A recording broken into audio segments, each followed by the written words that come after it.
বিপদ যেন ওমানের পিছুই ছাড়ছে না।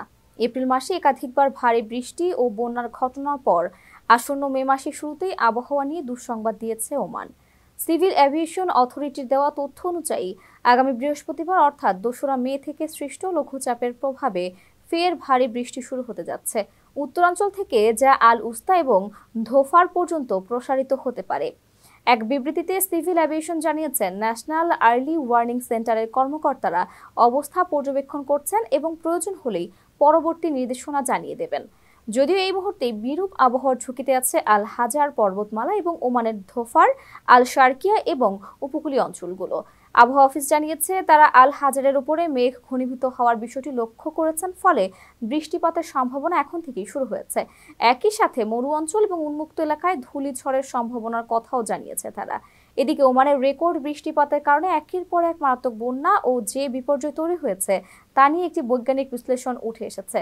বলা হয়েছে, বিপর্যয় মানুষের জীবাশ্ম জ্বালানি পোড়ানোর সাথে সম্পর্কিত। ওয়ার্ল্ড ওয়েদার অ্যাট্রিবিউশন উদ্যোগের অধীনে ২১ জন বিজ্ঞানী ও গবেষকের একটি দল আবিষ্কার করেছে, জলবায়ু পরিবর্তনের জন্যই ওমানে ১০% থেকে ৪০% বেশি বৃষ্টিপাতের ঘটনা ঘটেছে, যা সাধারণত এল নিনোর বছরে ঘটে না। এছাড়া সমুদ্রের তাপমাত্রা বেড়ে যাওয়ায় ঝড়ের মাত্রা আরও তীব্র হচ্ছে বলেও মনে করছেন তারা। আন্তর্জাতিক শক্তি সংস্থা বৈশ্বিক উষ্ণতার মাত্রাকে ১.৫ ডিগ্রি সেলসিয়াসে সীমাবদ্ধ করতে নতুন জীবাশ্ম জ্বালানি প্রকল্পগুলো বন্ধ করার উপর জোর দিচ্ছে। কিন্তু জলবায়ু নিয়ে আলোচনার প্রায় ৬ মাস পরেও দেশগুলো এখনো নতুন তেল ও গ্যাস ক্ষেত্র খুলছে। ফলে ভারী বৃষ্টিপাতের কারণে অনেক অঞ্চলে ভয়াবহ বন্যার ঘটনা আরও বৃদ্ধি পাবে বলেই আশঙ্কা।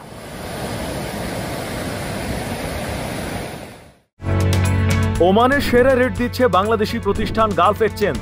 প্রিয়জনকে টাকা পাঠাতে আজই আসুন আমাদের যে কোনো ব্রাঞ্চে অথবা কল করুন স্ক্রিনে দেয়া নাম্বারে। গালফ এক্সচেঞ্জ, বাংলাদেশিদের প্রিয় এক্সচেঞ্জ।